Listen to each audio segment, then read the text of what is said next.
Now, into the ticket office of Disneyland. Oh boy, let's do this. Don't think the CIA is going to be trying to hack your second-gen iPod. I didn't think so. There might have been a lot of illegal music on there. I wouldn't doubt it. But, I mean... You were supposed to bring death to the flagships, not join them. That's a pill with two screens and it's open and you gotta swallow it. iTunes is a constant source of embarrassment. Behind-the-scenes camera crap.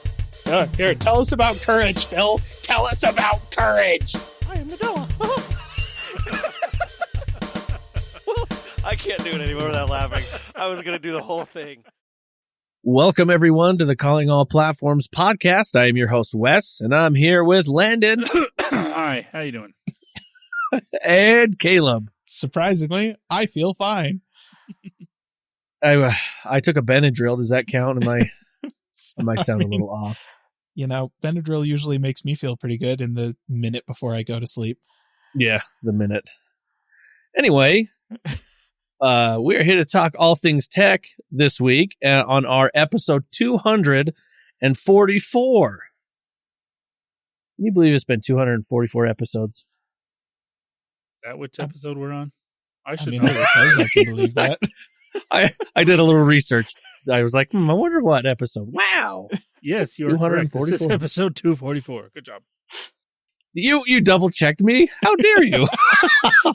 I literally have it up right here to make sure on my podcast app to make sure. Man, the drama is real. We don't edit this stuff. The drama, no, the trust is gone. Is what it is. I did blame me. Research. No, I don't blame you. I would have double checked too, but I'm still giving you crap. It's fair. Anyway. Oh man, it's been quite an effort to try and get some news this week. Let's be real. I will go ahead and start this off by saying we're not going to talk about the Activision Blizzard Microsoft merger versus Sony. I just don't want to get into it. Valid. Just because it's just kind of a drama fest, a $1 trillion company trying to fight a $1 billion company. I don't know. Doesn't sound fun to talk about. Which of those companies is $1 trillion? Isn't Microsoft the trillion? I don't think so. I think it's just Apple, Amazon, maybe Google at this point. I don't think Microsoft is quite there yet. I could have swore they were. Landon is checking for us. Are you checking, Landon? This is probably where it's good to do the check because I may be wrong. I could have swore they were $1 trillion company. He double checks the number of the podcast episode for us. He double checks market capitalization of various companies for us. It's, You also are a podcast engineer, so he does a lot. He does everything. Let's be honest, listener. Landon is the podcast. We're just here for show. You guys are the faces of the podcast, right? Yeah, definitely the faces. That's why it's audio only. Exactly. We have a face for radio, don't we? Well, I'm saying something that's showing revenue at $168 billion for 2021. I'm not saying... Oh, I don't know how you really find... company worth? Like, you kind of have Microsoft to... value. Biggest... Oh, okay. So no, their current market capitalization is 1.8 trillion. So actually, yeah, they're in that $1 trillion range. So and you doubted me. I did. Doubted me again. So That's straight two. That's the second time. So did you, Wes. Wes. Many minutes. I don't want to let my streak.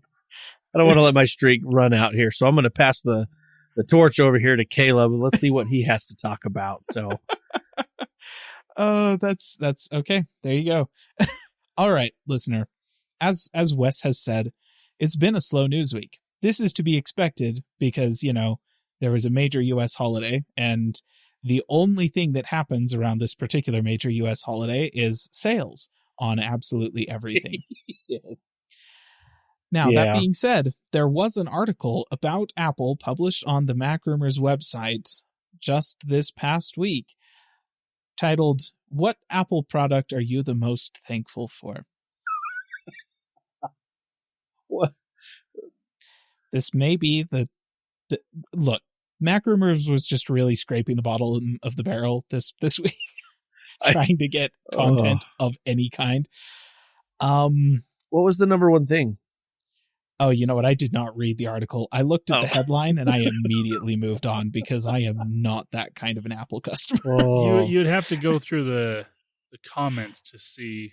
Oh gosh. And there's 332 comments.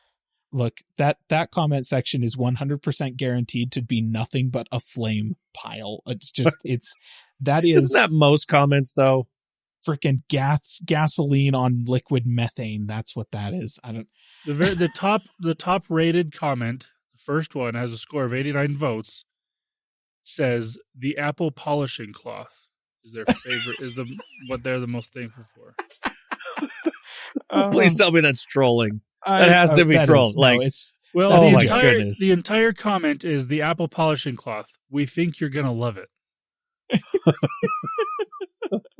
That is a joke, 100%. Oh, that's good. That's good.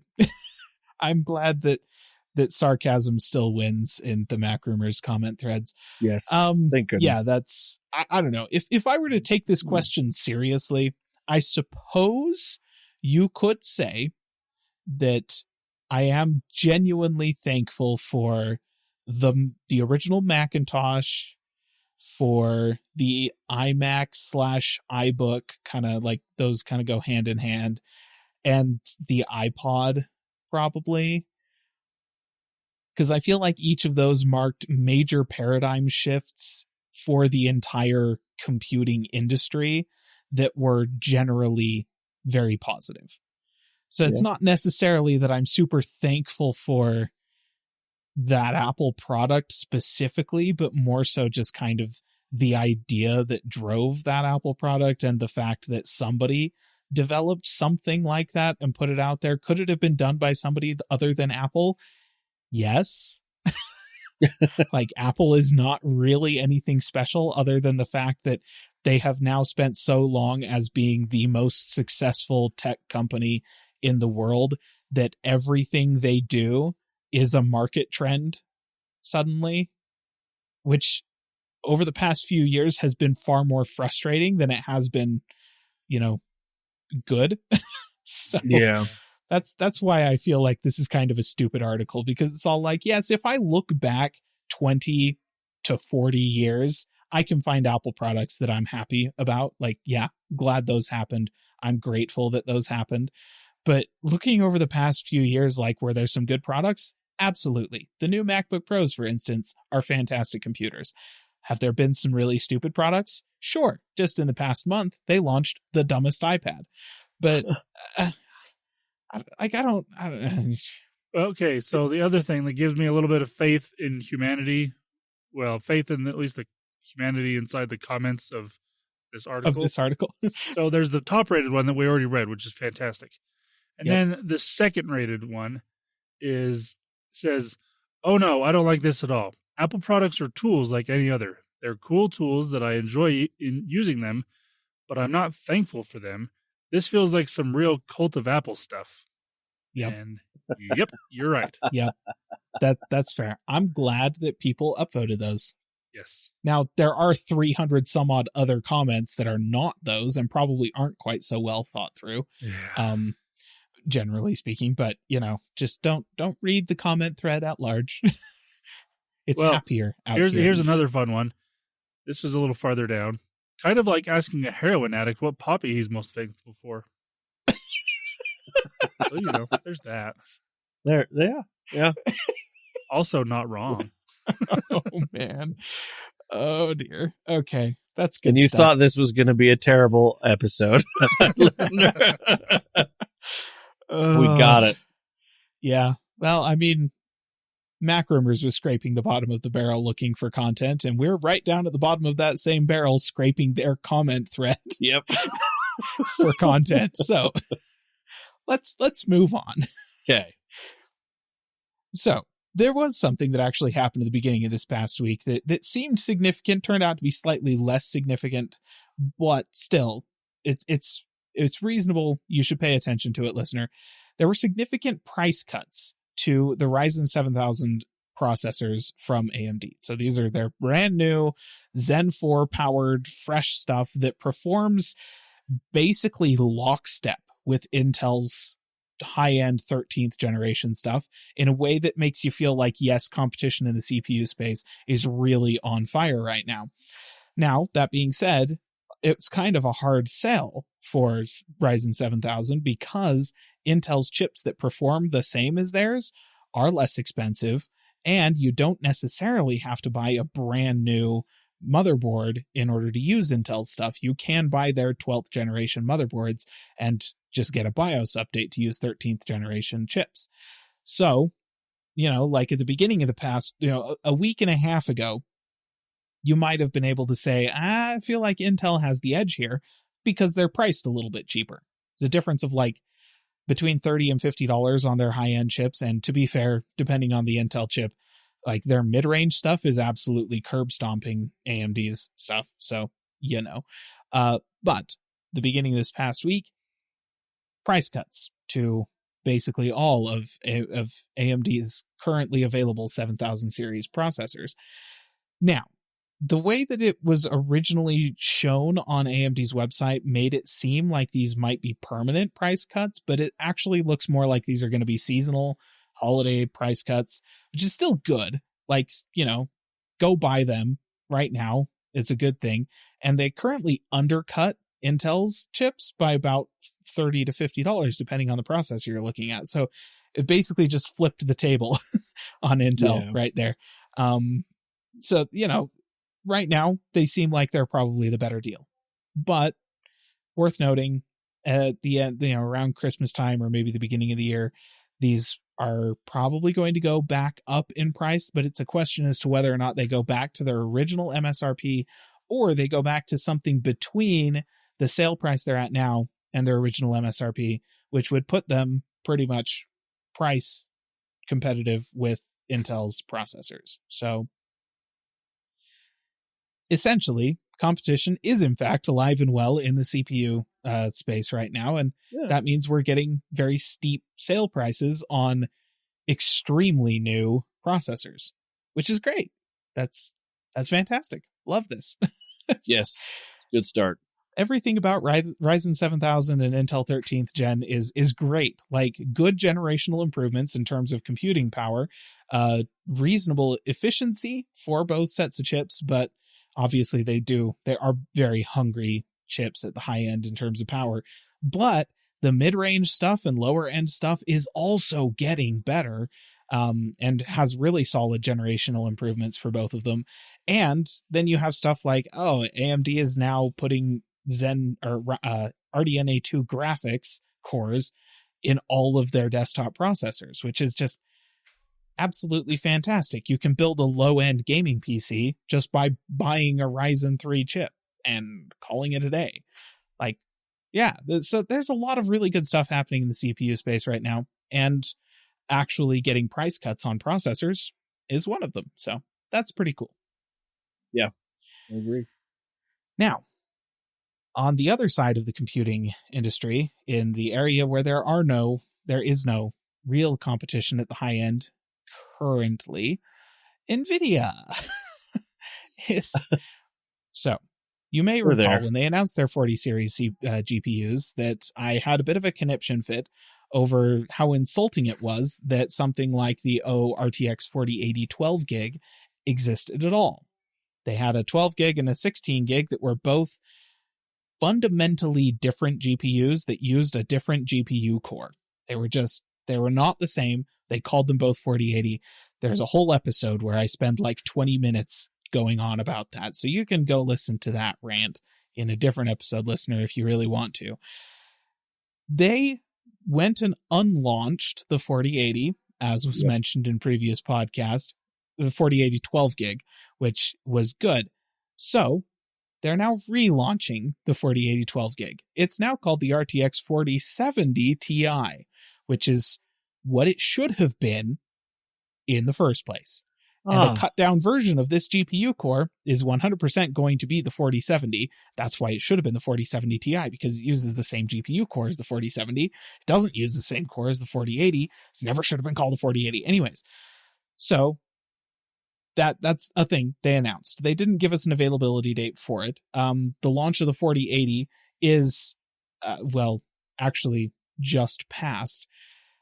But in kind of a fun twist, so that this is now just the 4080 16 gig, to be clear. I'm not ever going to call it that again because there was only ever one 4080, and that's what this is. 4080, the cost of this thing was supposed to be about $1,300. That's the MSRP for the Founders Edition.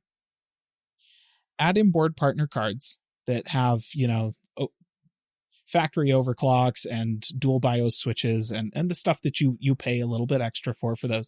You expect to pay a little bit over the cost of a Founders Edition card for these cards.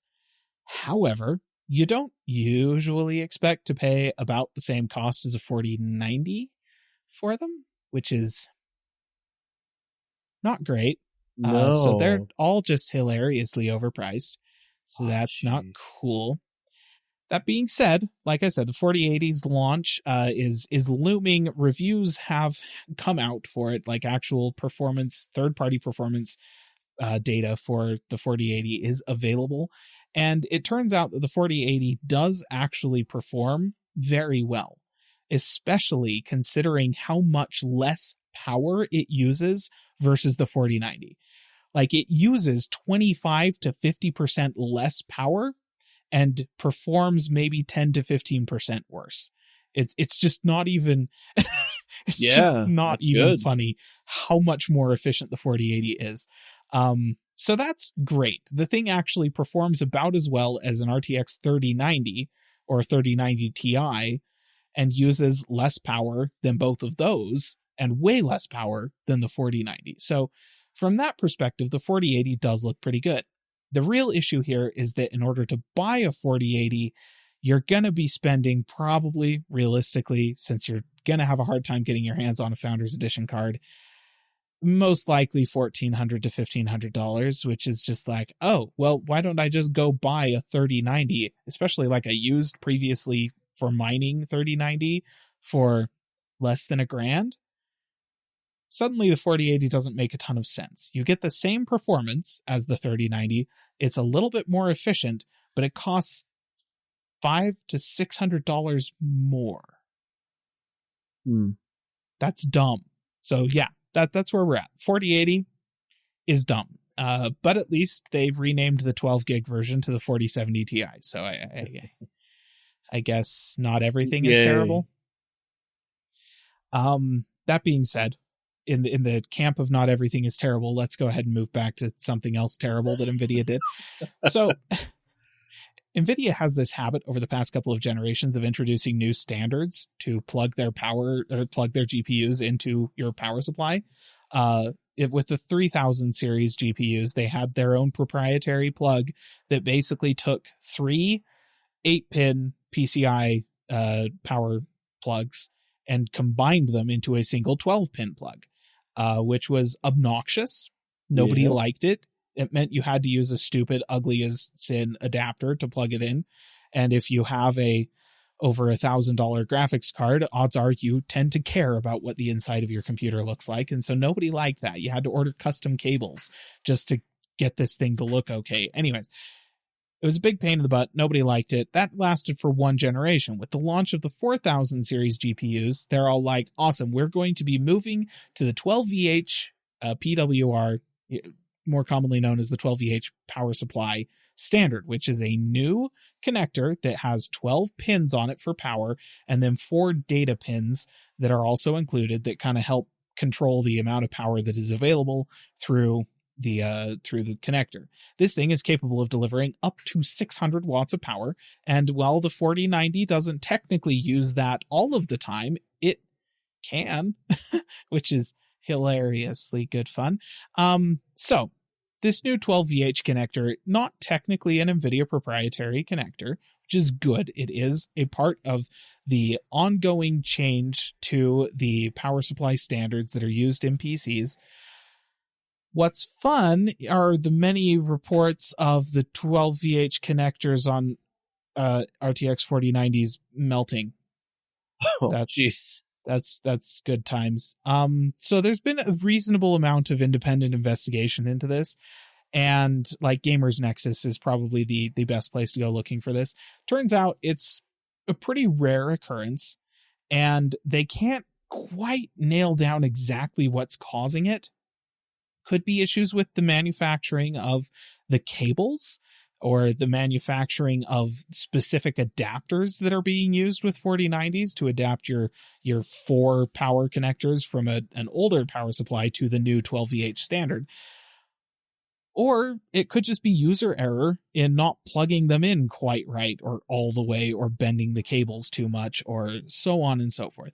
In any of those cases, it seems pretty clear that the standard might be flawed. Not necessarily that like it's the fault of the manufacturers or something, because they were following the standard as it was laid out, but the standard is not sufficiently robust enough to prevent this from happening.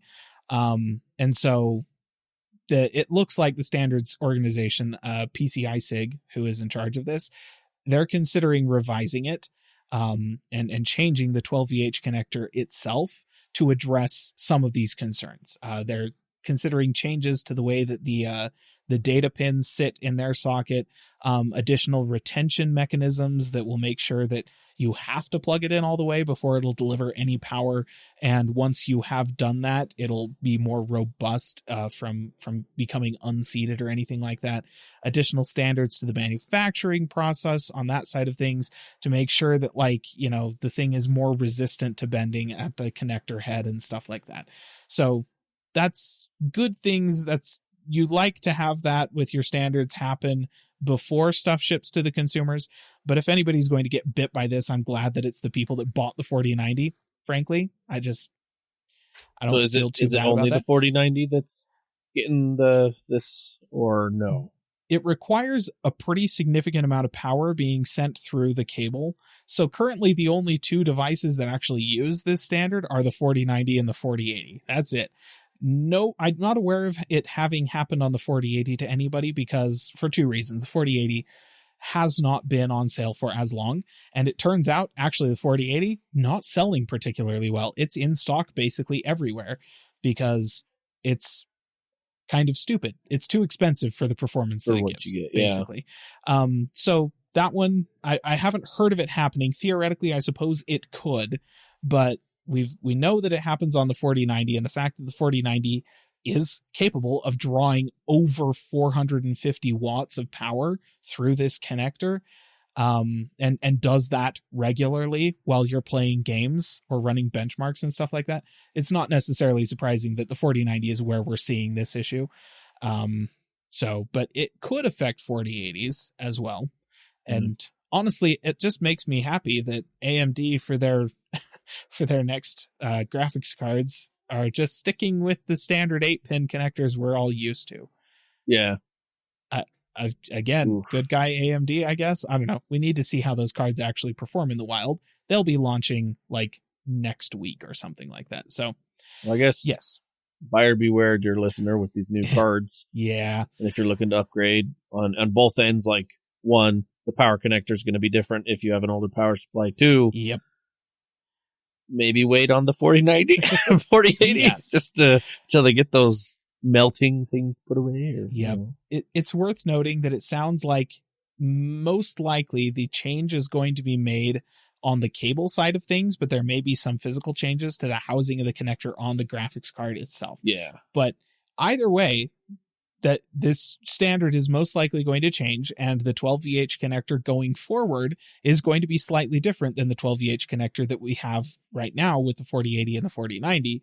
And that will make 2 generations in a row of NVIDIA graphics cards that have one-off power connectors. Which I think is hilarious. So it's not all bad news, I suppose, because that's a good joke.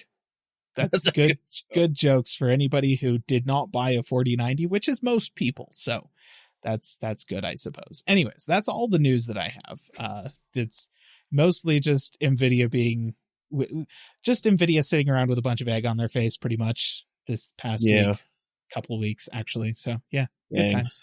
It sucks. Like I said, buyer beware. You know, that's 2 things. I didn't realize the pin connector had changed on those 2. So that would be a big one for me. Like, hey, Yeah. If you've got a pretty bulky, 1,000-watt power supply because you just have it, and then you got to buy a connector for it, that would be annoying. Yeah. I mean, they are shipping an adapter for the 12VH connector that will adapt your standard PCI connectors, your 8-pin PCI connectors, Right. power connectors from back in the day to this new standard. But it requires 4 8-pins in order to provide full power to this 12VH connector. Which really does mean that, if you have a good 850 watt to 1,000 watt power supply that you want to hang on to, you should be okay. So long as, you make sure that the connector is fully inserted and isn't bent at a weird angle or anything like that. But it still feels a little bit like a kick in the teeth that even just within the past couple of years, somebody may have bought a 1,000 watt to 1,200 watt power supply thinking to themselves, I am future proofing my system. Yeah. And now here's a new power connector for you. So that's dumb. But there are ways around that. If you buy custom sleeved cables from somebody like Cable Mod or even the original manufacturer of your power supply, you can get ones that will, they plug into the power supply modular connection and then they just go straight to a 12VH connector on the other side. So it can be done. It's just more things to think about. And like I said, the biggest issue with it that I see is that Nvidia also had a different connector last generation than the one before. So it's twice in a row now that they've done this. Guys, stop it. Well, we'll go ahead and we'll move on from there. Landon, what you got for us today? All right. I've actually got some more CPU talk, but in a different side of things. It's on the mobile side of things. Ooh. Qualcomm had their Snapdragon Summit that they do every year in Hawaii. I was not invited. Rude. Oh, man. But they announced their new Snapdragon 8 Gen 2 is what the new chip will be called. That will be in a lot of phones starting next year. This is another 4-nanometer chip, so same as last year in that regard. This is a 3.2 gigahertz Cortex X3 chip. That's the primary core on this chip, and then it's got 4 performance cores and 3 efficiency cores. And interestingly enough, it's got a couple cores. They're saying it's the A710 cores. Ensure 32-bit app support still for some strange reason, because if you're updating your app in the Play Store, which is the devices that are going to be using this chip are using the Play Store, if you're updating your app in the Play Store, Google is not accepting 32-bit apps anymore. I mean, you can still download 32-bit apps in the Play Store, but they haven't been updated in a while. So maybe don't download those apps. So I don't fully understand this, because as far as I know, the Tensor chip is 64-bit only. Apple's chips are all 64-bit only. All the software is 64-bit only. So I don't fully understand that, but Qualcomm is very wanting people to know this will support 32-bit apps. Okay, whatever. They're claiming that their Adreno GPU is 25% faster than last year's and 40% more efficient than last year's. So that's beneficial. The biggest thing that potentially will benefit people is this is supporting Wi-Fi 7. What? Which you can't buy a router for that yet. I was going to say. It is future-proof, so you could keep your phone that's running this chip for a few years and be fine. In theory, as long as it gets updated in other senses. Yeah, I was going to say. Which Qualcomm has gotten a lot better when it comes to allowing software to be updated on their chips. So hopefully that'll continue to happen. But yeah, like I said, this is going to be on phones starting next year. The first major phone that this will come on is Samsung's Galaxy S23, which usually comes in February. Yeah. Usually February. So there you go. That's the new Qualcomm Snapdragon 8 Gen 2 that will most likely be in the phone you purchase, unless you purchase something that's less than $400. Then it'll be something else. Or unless you purchase an iPhone. Or if you purchase an iPhone or a Pixel, then you're getting something completely different. And that's fine. Yep. All right. Now, on to some Google news. I had to mention this. This isn't really news. Neither of my Google things are news, but they're just interesting. So, one of my favorite phones that I ever owned has turned 10 a couple weeks ago. It's the Nexus 4. It's 10 years old. And I loved that phone. That was such a cool phone. That was the Nexus made by LG, and it had glass front and back. But the best part about the back glass is it had that like glittery type design on the back that was just really cool looking. And I really liked this phone. Just want to read some specs on this device because it's always fun to read specs on old devices like this. So it was released on November 13th of 2012. The display was 4.7 inches, so decent, but small according to now. You also got to remember that was not these were before phones got tall. These were like the more wider aspect ratio phones. So the phone you have now probably fits better in your hand than this one did. Just saying. Yep. It was a 1280 by 768 on the pixel density on that thing. So not bad, but nothing like newer phones. The camera on this, there was one camera on the back, and it was an 8 megapixel camera. This was, I believe, the first Nexus phone that had an 8 megapixel camera, if I'm remembering correct. I could be wrong. Maybe the Galaxy Nexus had, I can't remember, but this one had an 8 megapixel camera, and it was pretty decent. It wasn't, this was before Google really got, really good at the camera stuff. Yeah. So they were decent, but they weren't anything to write home about, that's for sure. It had the front camera was a 1.3 megapixel camera. So that was great. Had the Qualcomm Snapdragon S4 Pro and 2 gigs of RAM. And it had 16 gigs of storage. And the battery was a 2100 milliamp hour battery, so not very big. And it launched with Android 5.1 Lollipop. Or maybe it that's the last one. I can't remember. But yeah, it was a great phone. I absolutely loved it. It was one of my favorite phones that I had. Oh, here we go. It launched with Android 4.2, which was Jelly Bean, I believe. Yeah. Yes, it was Jelly Bean. And that had one of my favorite little Easter eggs, the Android Easter eggs that they always used to do.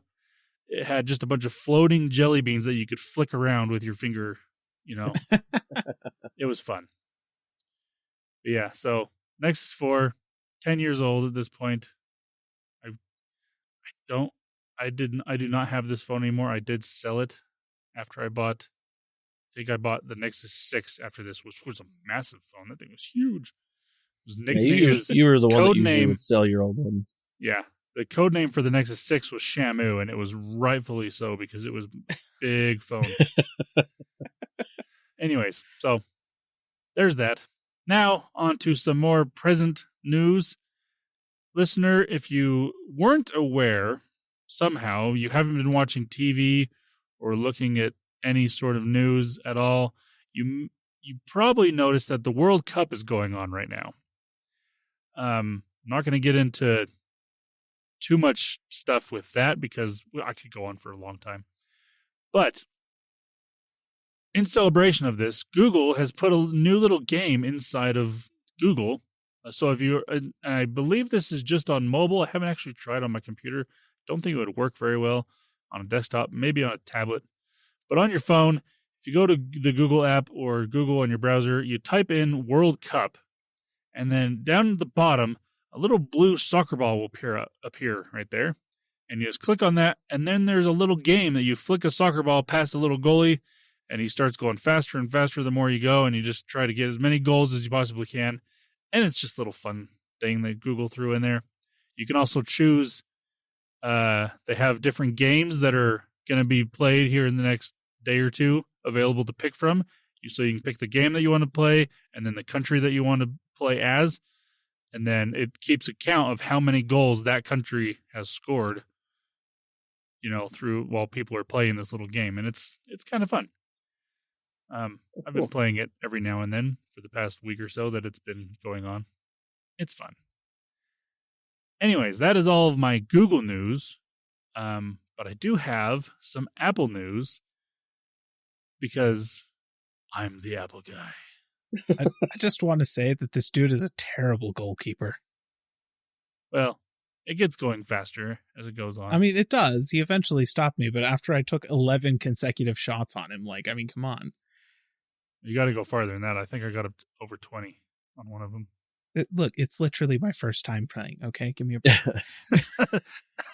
Anyways, my Apple news is also soccer related, or as people outside of the U.S. call it, football.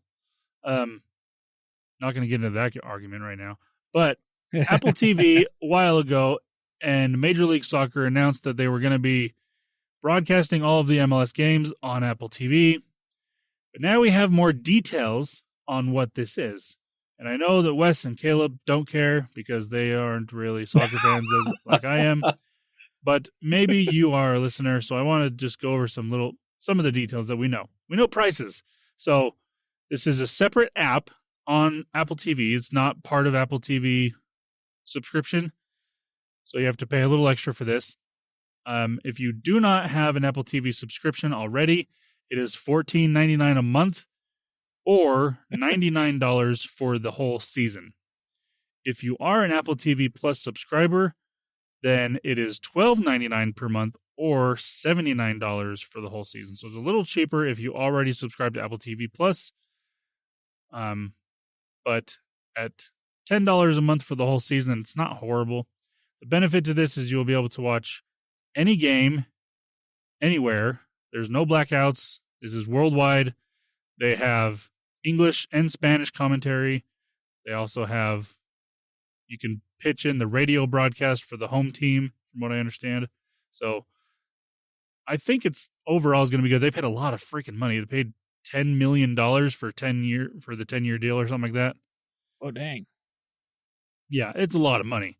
But I think Apple is using this as a way to showcase what they can do with sports broadcasting to try and get either the NFL or the NBA or one of the bigger U.S. leagues to let them broadcast their games. So right now, Apple TV does have baseball games, but for only Friday night baseball. And so it's one game a week. And it's not, from what I understand, it's been interesting. The broadcast itself has been pretty good from what I understand, but the commentators they've gotten are not great. Again, I haven't watched these broadcasts, but that's what I understand. But this one, I think where basically Apple has almost full control of what's going on here. This is really going to be a way that they can showcase this to try to get, like I said, NFL or NBA and start to get those leagues into their Apple TV stuff. So I'm looking forward to this as an MLS fan. So, I'm going to be subscribing because that's what I have to watch my soccer team. That's just what I do. I will mention that if you are a season ticket holder to any MLS team, this is included with your season tickets. So you won't have to pay extra to get this. So if you're not at the game, you can still watch the game on any Apple device or any device that has Apple TV. So Android users, I'm sorry, you can't watch the games on your phone this way. But there's a lot of TVs that have the Apple TV app. You can get the Apple TV app on Roku, on Chromecast. I think Amazon Fire might have the. I don't think Amazon Fire does, but I know that LG does, and I think Samsung does. Roku does. Yeah. It's available in a lot of places. It's just, unfortunately, right now, not available on an Android device. So you can't watch it mobile that way. But it's available in a lot of other places. But that is all of my news for this week. Nice. Very good. Oh,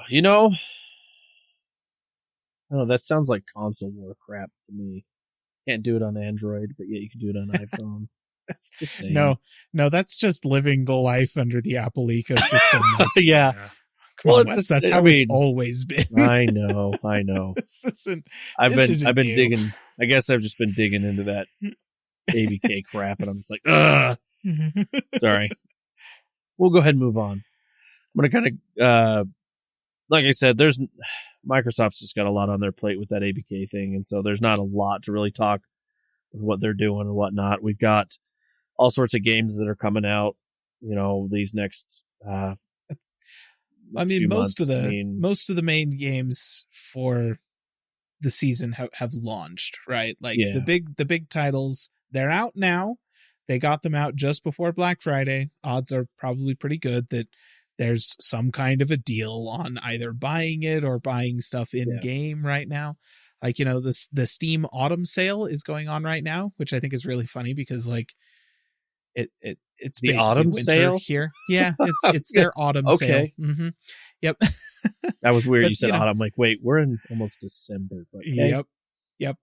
But yeah, so that's happening right now, and kind of expect stuff like Humble Bundle did like a gigantic Black Friday sale and stuff like that. So it's kind of the name of the game right now is like the games that are going to be out for the holiday season have mostly released at this point. So like, go ham, buy them, and whatnot. Yeah, get that back catalog, I guess. Because this beginning of next year, it's just going to be packed. Yep. It's so weird to say, but January, February, March is packed with games. Well, until they all get postponed, which... Yeah. Okay, you got me there. Which is what half of them are. They're postponements from last year. But hey, those God of War, I mean, it came out and people are playing it and loving it, so... Yep. Everyone's liking that, so what I wanted to basically mention on here was just the Xbox November update. It's more going towards streaming and the Discord voice chat. So you can now, and I've actually tested this, from your Xbox, you can now just join whatever channel you want. You don't have to use your phone. You don't have to have a third to say, move this to the Xbox, to the console. You can just hop on and say, oh, I want to join this channel, to just right there and there. That's good. Good job. Yeah, that's good. I figured that was coming because I was like, there's no way they're going to continue. Like I said, they're just testing phases. I get that. So you can just go ahead from your Xbox Series X or S console and just connect to your favorite Discord channel from right there. So, which is good. The next thing is they also had, in addition, had built into Twitch integrations. You can now start a live stream on your Xbox with Light Stream and Streamlabs. Oh. So, nice. Okay. More options, right? They also said that there's a new Captures app, which is available on Xbox consoles. It uses the same AI as the previous one, but you're now able to update, so that you can update this experience without requiring a full OS update, which is nice. So they kind of basically what they did is the DVR settings in the Xbox was in the operating system. What they did is they took the DVR settings out and made it its own app. So that way they can start updating the app itself and not the operating system is basically what they did. Yeah, that's a good move, Apple. Well, this has been a huge thing for Xbox people, just because the DVR thing is actually pretty terrible on the Xbox. So this is going to help them work on it without working on the operating system, things like that. They also talked about improved power options. They've revamped the power option so you can actually have pretty much close to a shutdown on your Xbox, but still it will update in the background. So, which is cool. Less power. Yeah, sounds good. And they said that all these features should be rolling out obviously in November, but we're almost to the end. So it has come out. I've actually updated with my Xboxes. It's really nice. I tried the Discord thing. It's really nice. It's really cool. I don't usually use the DVR very much. If I find like a cool like Overwatch play of the game or one that I'm like, really, this was play of the game, I'll save it. But like that's just, or something funny that happens. I think I did that actually on our stream. There was something I recorded, like you had died somehow and your like body was like, wee. I was like, and record. That's pretty fun. If you are feeling a little nostalgic, Hyperkin, the company behind releasing a replica of the Microsoft's Duke controller, is now making an Xbox 360 controller. See, that's actually a good controller, so I can see why they would want to do that. Making a replica of the Duke, though, it's a niche. And who was actually nostalgic for the Duke? I guess maybe people who were adults when they played with it. Because, like, I remember as a kid, like, it was huge, getting my hands on the Duke and just like sitting there, like feeling like I was holding onto a dinner plate, thinking, "How am I supposed to use this?" Oh, it's awesome. So, what's cool with this is they've obviously updated it. They brought it forward for like buttons and things. So that way you have the screenshot button, it's been replaced. The start, the forward and back buttons have been replaced with the menu, and I can't remember what they call the other one, but just to update the controller. The downside to this is, I guess you could probably say this is Microsoft's fault, but it's a wired controller. Microsoft does not let their wireless, whatever you'd call it, to everyone else. So anyone that's making a controller like this, it's always wired. So you have that. It is a USB-C cable, if that helps. There to it. So we have that. So, and then the last thing I did kind of want to mention, I already said that, PlayStation's God of War came out. That's a big one that everyone's really excited for. Is actually, I just figured I'd mention, because I've mentioned Netflix and gaming. Still feels weird when I say this, but they have announced that they are working on a AAA PC game in the Unreal Engine. Why? What? Netflix, what are you doing? So, yeah, I mean, they're going ham on this, I guess. Oh my gosh. They've got 5 studios. They've partnered with Epic to get the Unreal Engine, and they're building a AAA PC game. I just don't even. Again, why? Like, what does Netflix really have to bring to I guess maybe games based on the IPs of their shows? I think that's what it is. They see that Halo's doing it. They see The Witcher. Yeah, but I mean, obviously they can't make a Witcher game. No, right. Projekt Red already has that. But that's what I'm saying. I think this is probably what they're doing. They see that look at CD Projekt Red Cyberpunk. Apparently their Cyberpunk anime that was on Netflix reinvigorated the game. Everybody so that's it's a problem. It's going back. Here's the thing: like, what are the high-profile things that Netflix could conceivably make a game out of? Right? Like, Stranger Things, The Witcher, obviously, is a big high-profile show, but they can't make a game out of that. Arcane, they can't do. That's League of Legends. There's already a game of that. They've got Stranger Things. They could do that. They've got Squid Game. Like, I don't know what the. And maybe an Adam Sandler game. I don't know. Most of these shows and stuff like that are not Netflix's property. Like Shadow and Bone's a pretty good example of that. That's an adaptation of a book series. So like the author of the book series are the ones that they'd have to talk to do that. And if there was significant interest in making a game out of that, then probably other developers would be involved trying to court them to get the rights to make the game. So yeah, it's going to be a Stranger Things game, like almost certainly, because what else could it possibly be?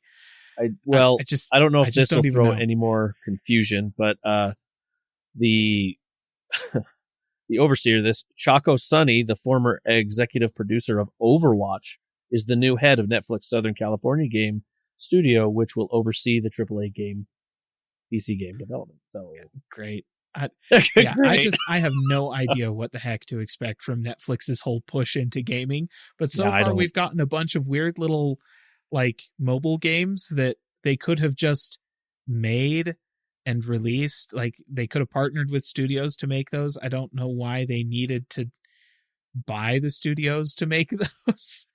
And then I don't know, a AAA game in Unreal Engine that is almost certainly just going to be another Stranger Things game. Like, I couldn't tell you. I saw that and I was like, that's interesting. I mean, wild. I continue to talk about the Netflix thing, so I'm like, I might as well just it's just weird. Yeah, so that's kind of what's going on there. That's pretty much all my news that I have for gaming and for everything else. It's going to be kind of slow this next little bit. We'll talk probably any deals or anything that come up. If Nvidia decides to do something crazy more or something and things start melting, we'll let you know. The fans start catching on fire. Yeah. Yeah. So, well, unless Landon has one more thing. No, I don't. All right. I think that wraps up this episode. Dear listener, thank you for listening all the way this far on this bottom of the barrel news week. We're talking about Netflix and games, so that's pretty. Yep. So if you want to get a hold of us, you can on our social media platform, as well as callingallplatforms.com. If you want to check out any of our videos, you can go to YouTube at Calling All Platforms Gaming. All right, dear listener, have a good week. Bye-bye. See ya.